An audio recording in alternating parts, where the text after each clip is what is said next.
can't be understated how crucial it is to have some staying power, to stick with the things that we are doing, to then be able to see them out to the natural progression and the natural end potentially. If we don't give ourselves the amount of proper time and effort needed to achieve a particular thing, then we're doing ourselves a disservice, and we're fostering a really potentially harmful precedence for us to slack on future things that we may be trying to complete. And whether that's a physical goal, some other personal goal, a professional goal, some relational goal, there's all of these things that we can put in a lot of effort towards and time and diligently contribute towards this ideal that we have in our minds of it.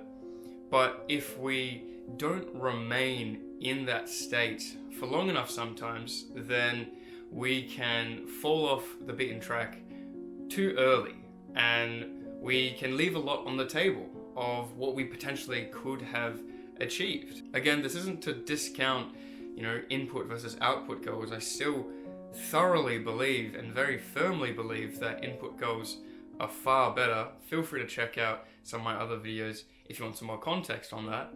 But I think that having this sticking power to continue to do something over and over and over and over again really gives us a really solid foundation for achieving some great things. And of course, there's going to be situations and times where it may be better to remove ourselves from that situation or that opportunity, but I would say that those opportunities where that does happen are far and few between a lot of the time, especially if we've put in a lot of time and consideration into the decisions that we've been making and into the opportunities that we've been going for. So most of the time, when it comes to not achieving something, usually it's as a result of not sticking with it for long enough to then be able to see that come to fruition. A simplified, really great example of this is marathon running.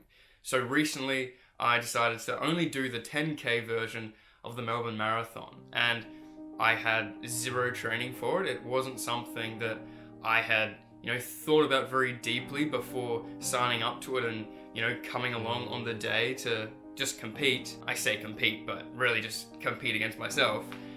But it was an opportunity to tap back into that more visceral, physical persistence and perseverance that is necessary when completing these kinds of longer, and I know for some of you listening, 10K isn't very that long, and objectively it isn't that big of a race, but I think in this kind of situation where it's a very visceral, physical kind of activity where, whether you're doing the 3K, 5K, 10K, half marathon, full marathon, it does scale proportionally to where you are in your own fitness journey.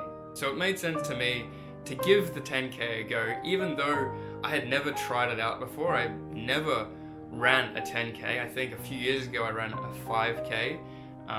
But from that, I didn't really have many data points on success in that area, but I really wanted to give it a go, and I think it was a really good test of my mental fortitude, I guess, to a certain extent, that perseverance mindset of deciding to do something and not giving up until that thing is achieved.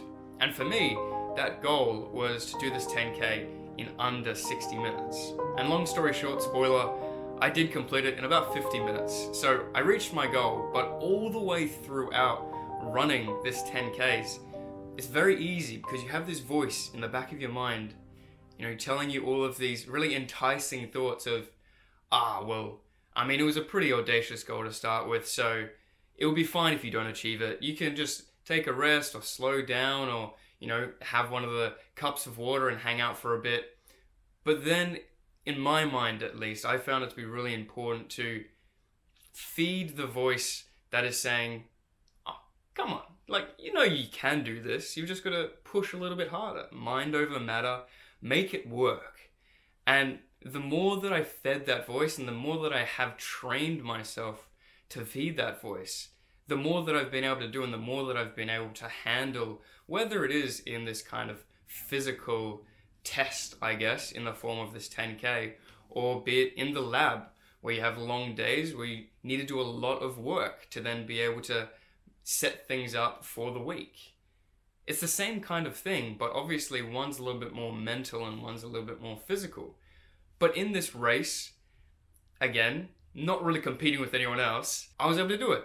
And it worked out. And those are some situations where it does end up working out and you do end up succeeding in whatever you're trying to do. But inevitably, it isn't an absolute rule. It's not going to work 100% of the time just putting your mind forward and prioritizing perseverance over everything else. It's not a be-all and end-all kind of strategy, but I feel like it is the kind of strategy that scrapes the bottom of the barrel enough to take all of the potential gain that you could be achieving from a particular scenario. Whereas there may be times where I tried my best to being able to get some Melbourne Marathon 2021 merch, but I wasn't able to get there in time, and so then I missed out on getting it on my race day. And then there was another one the next day for the half marathon and the full marathon, and I thought, all right, I'm gonna get up really early. It opened at 4 a.m. So I thought, hey, I'm gonna go there at 4 a.m. on the dot to make sure that I can get some of this merch, because surely you would think it would be split across the days so there was enough merch for both days' competitors. But I got there and I talked with the people at 4 a.m. and they said, unfortunately, that all the stock that they had was pretty much sold out yesterday at the same time that I missed out.